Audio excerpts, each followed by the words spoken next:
The story dates back to a century maybe.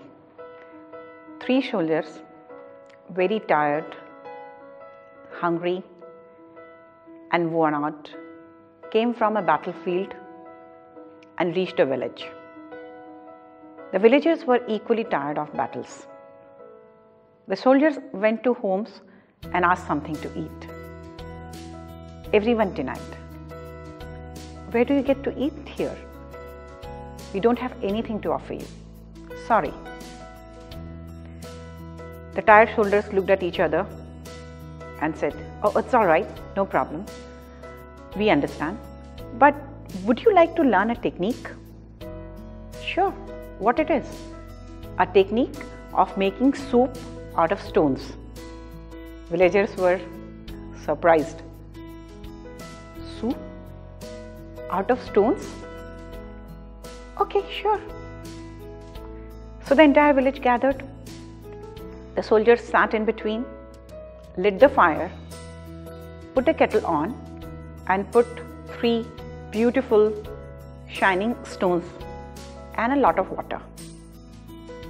Little later, one of them looked into the water and said, "Oh, it's beautiful, it's coming out nice, but I so wish if I had some salt and pepper, it would have been great for the flavor." A villager ran and said, "I know, I have salt and pepper, I'll just bring them." He came back with salt, pepper, turnip and parsley.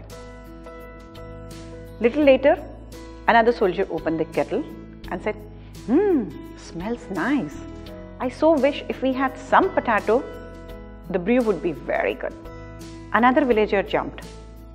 "I have got potatoes, and you know what? I have got mutton too."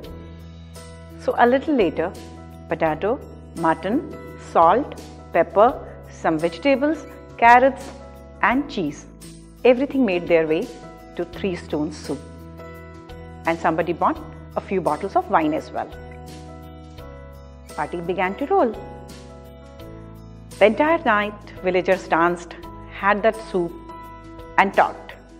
Next morning, when the soldiers were leaving, the entire village came to drop them and said, "Thank you so much. You taught us something wonderful. You taught us to make soup out of stones. That was amazing." The trio looked at each other and smiled and then told villagers, "Actually, what we have taught you is to share. Tough times are easier when we learn to share, because sharing is caring. We all need to share a little more in this world. It's so important."